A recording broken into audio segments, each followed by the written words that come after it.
going on, guys? Welcome back to my brand new video. Today we have got the cheat code 424. This is pretty much going to be the final version of a 424 for the rest of this year. This tactic managed to score over 6 goals a game and is by far my best 424 I have posted. We have finally got the right formula down to a T. Be sure to leave a like and subscribe, but as always, comment below are you getting FM26, and if so, what is the first tactic you want to see me make on that game? Let's get into it. So then, we're going to dive right in today with the results. Now, as always, there are going to be not one, not two, but 3 tactical variants for you to go over and download from Patreon or to copy from today's video, alongside of a mobile and a console version. Now, the first test is going to be with the powerhouse to get it out of the way. Then we're going to go on to Dortmund and then even down to a team like Birmingham. Now, I'm going to make it very clear the attacking version was the tactic we used to get these results with Paris Saint-Germain. There is a perfect way to use a sort of big team is with a very attacking tactic, and we were absolutely incredible. As you can see, we only failed to win one of the games. We get a draw here against Monaco, which is very rare we don't score, because as a team we scored 6.5 goals a game in the French league, which even for PSG's level is very good. I know everyone says, oh, they're a powerhouse. They are, but to get them sorts of stats, it's the best I've done this entire year. Now, when we look at the players that actually really stepped up, it is going to be the players you would expect. Your Barcolas, your Kvaratskhelia, Dembele, Ballon d'Or winner, Doués, Dembele, Mendes, Kvaratskhelia, Hakimi with the assists. But also, defensively, we were no slouch. Now, I have got a lot better records with PSG when it comes to clean sheets and conceded, but this tactic is a tactic that you've got to be willing to concede the odd goal with, because it is so attacking, but it will outscore and it will outperform. And as you can see, the most dribbles we are also going to take, over 1,000 shots, the most goals in the league. But the real impressive thing I'm going to show you before I show you any of the other stuff we won is this data hub. 6.53 goals a game. That is going to be 4.84 more than the league average. Now, this tactic has over 1,000 shots, so you are going to score lots and lots of goals. But as I mentioned, you are going to concede around about half a goal a game, even with a top team. Now, this tactic is designed for that. You'll see it when we break it down. It's very attacking, much higher defensive line, very up there, very out there with how sort of forward it is. And that is why you need to have a couple of strikers that can finish, and preferably some wingers that can chip in as well, because you put it all together, this is what you'll get. As we also win the French Cup 5-1, so an absolute bloodbath in that final.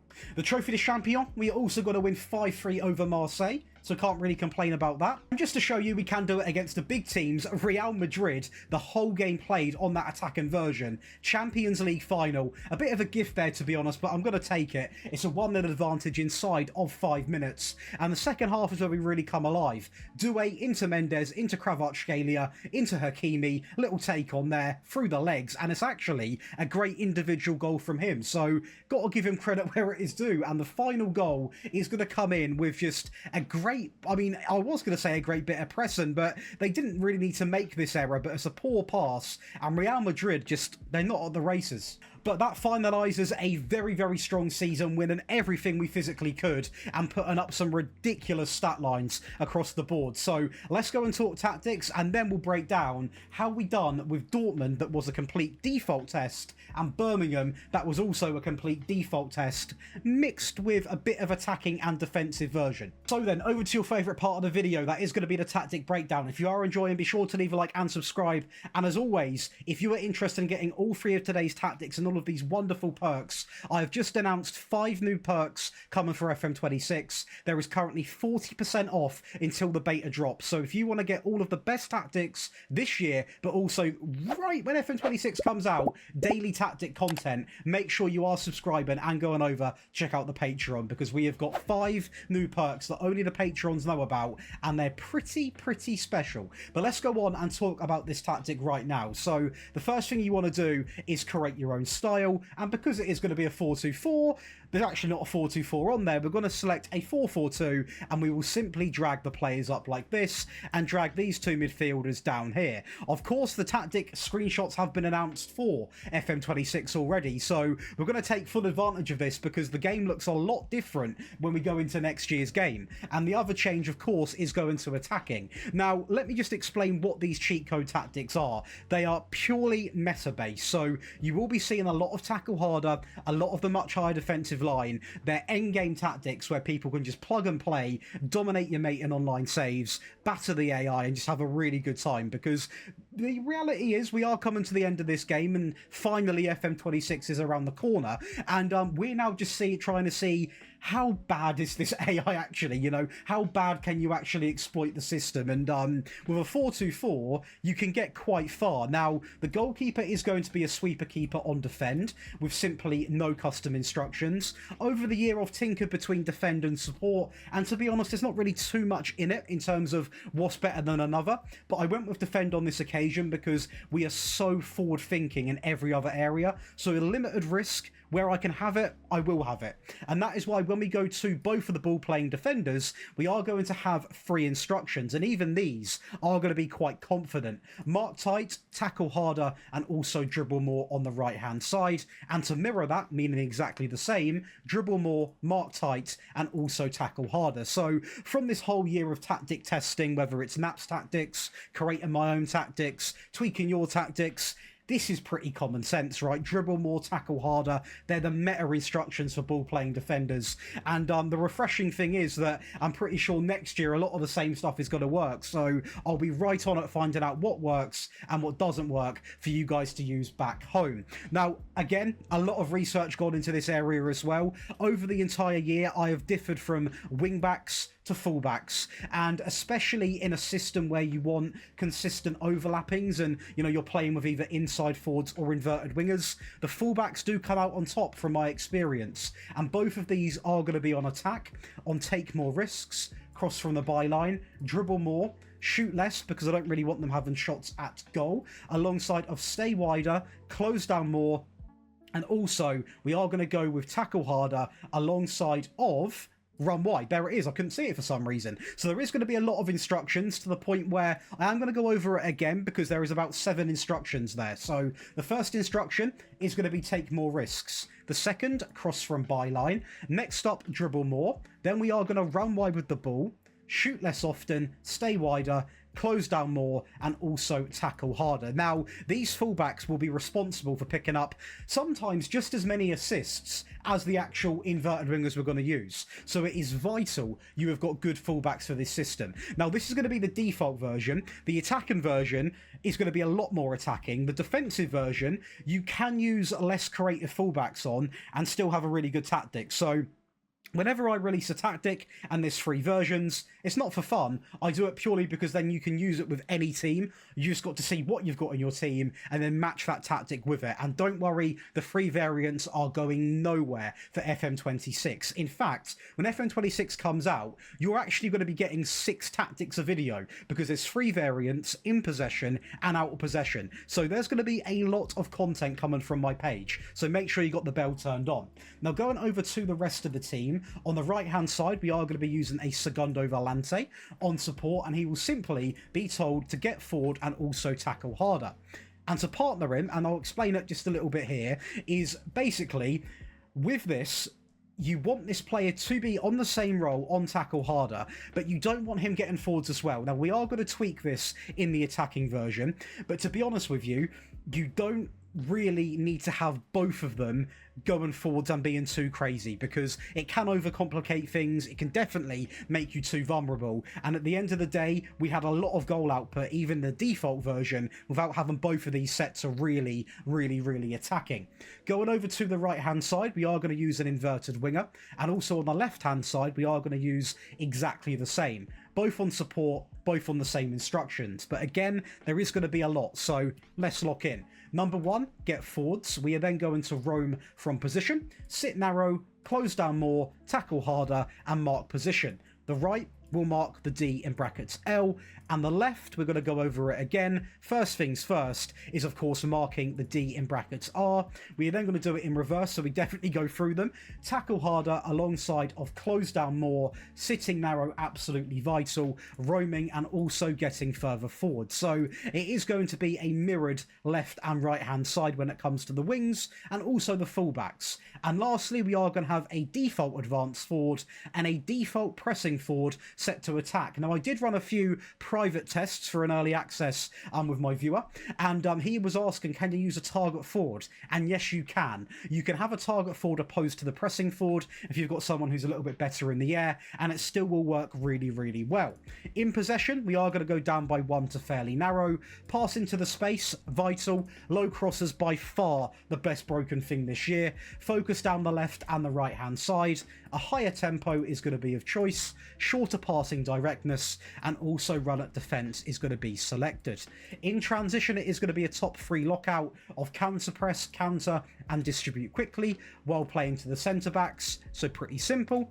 And out of possession, we are going to use the high press with the much higher defensive line much more often, prevent short goalkeeper distribution, get stuck in, and also step up more. Now that's brilliant, but what about the tactic that scored over 6.5 goals a game? Well, this is going to be that tactic. So the same shape, but a big change coming in mainly from the midfield. In fact, the goalkeeper, the ball players, the fullbacks, the wingers have got an optional instruction. The front two do remain the same.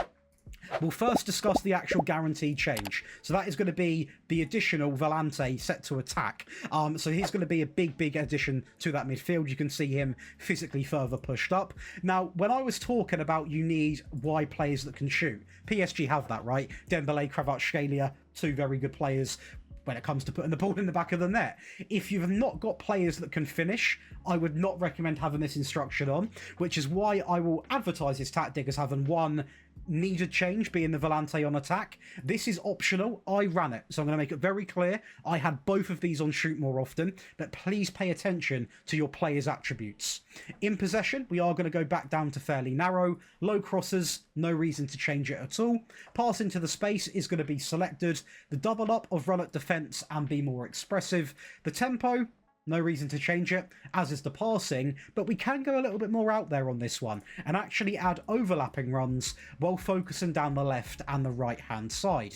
In transition, there's nothing we could really change, so I've got too much respect for you to waste your time. And out of possession, we are going to roll in with exactly the same lineup, purely because we can't make it much more attacking. And that will give you the PSG tactic that scored over 6.5 goals a game, the balanced version for sort of your Dortmunds, your top 4s, but for your underdog teams and for your less good fullback teams, shall we say, I've got you covered as well. So the goalkeeper does remain the same. The ball players both now only have tackle harder and mark tight. 2 fullbacks both on defend, on shoot less, stay wide, close down and tackle harder. So that intensity is still going to be there in terms of, you know, them really getting stuck in, closing down more, but they're just not going to be as creative when they go forward. Now this is because it is designed to either defend a game out with or to be used with a weaker team. And traditionally, weaker teams don't have 1 or sometimes even 2 really good attacking fullbacks. The midfield is going to feature 2 DMs, both on support, both on tackle harder, and 2 inverted wingers on mark position, tackle harder, close down and sit narrow. Of course, on the right you mark the left, on the left you mark the right.